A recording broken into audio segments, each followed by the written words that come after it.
My grandmother lives in a very old house, late 1700s, which is surrounded by graveyards on both sides. The other day, my friend who I hadn't seen for months arrives at my house. We are walking along the old cobblestone driveway when he begins talking about his newfound spirituality. Not in a religious context, but with regards to feeling tuned in to things. I believed him. He had been away at a drug treatment program, and I believed that he had experienced some kind of cerebral spiritual awakening. Anyways, as we are talking, my cat walks over to us and starts rubbing up against my leg. After a while, I realize she won't quit and that she is trying to tell me something. I start to follow her, and soon I realize she is going to the graveyard. Every time I stop following her, she turns around and rubs my leg until I begin walking again. When we finally get to the graveyard, she jumps up on a gravestone, balancing on the slender part of the gravestone, and will not move. She begins hissing when we try to take her off the headstone. We realize that the grave was someone who had lived and died in our house. My friend took this picture of the cat on the gravestone.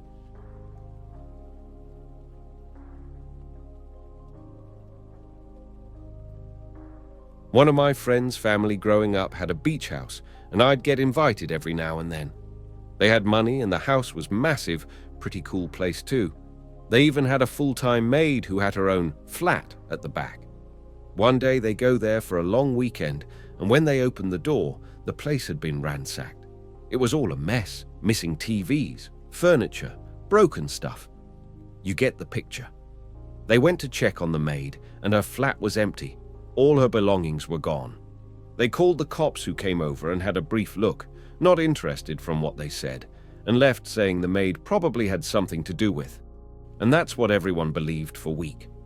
Until the dad returned the following weekend to try and change the locks and etc., and he brought their dogs along with him. Yep, you know it.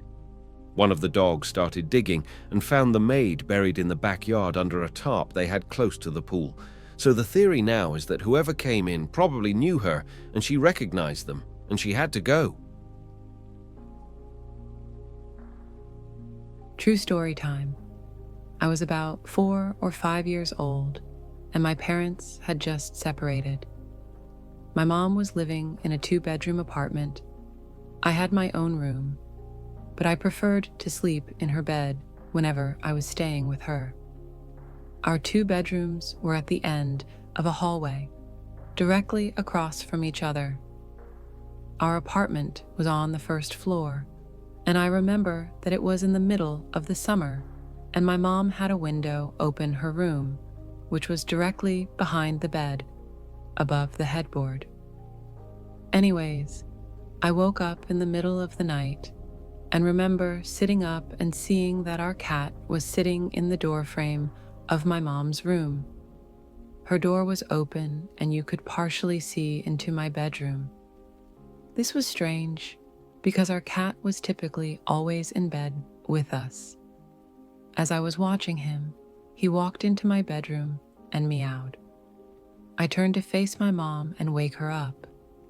In the 3-4 seconds it took her to wake up and ask me what was wrong, we both looked back up in the doorframe, and there was a man standing by my open door, making his way out of my bedroom. I still don't know how she managed to do it so quickly, but my mother proceeded to pick me up and literally throw me out of the screen window. Again, we were on the first floor, and it was maybe a 3-foot drop to the ground. She quickly followed, and we were able to start screaming for help, and someone called 911. The police came, but didn't see any signs of forced entry, only that our front door was unlocked, which led them to believe the man must have exited that way. The strange thing was that my mom swore up and down that she had locked the door that night with the deadbolt and chain lock. About a week later, she was cleaning the kitchen and opened up our water heater closet and found a notebook with names and drawings, as well as a pair of gloves and some gum wrappers. The police were called again, but all they could do was speculate that the man had been in our house and hid until we were asleep. Just to clarify, Our apartment was on the ground level, so my mother didn't hurl me into potential paralysis, just a 3-foot drop to grass.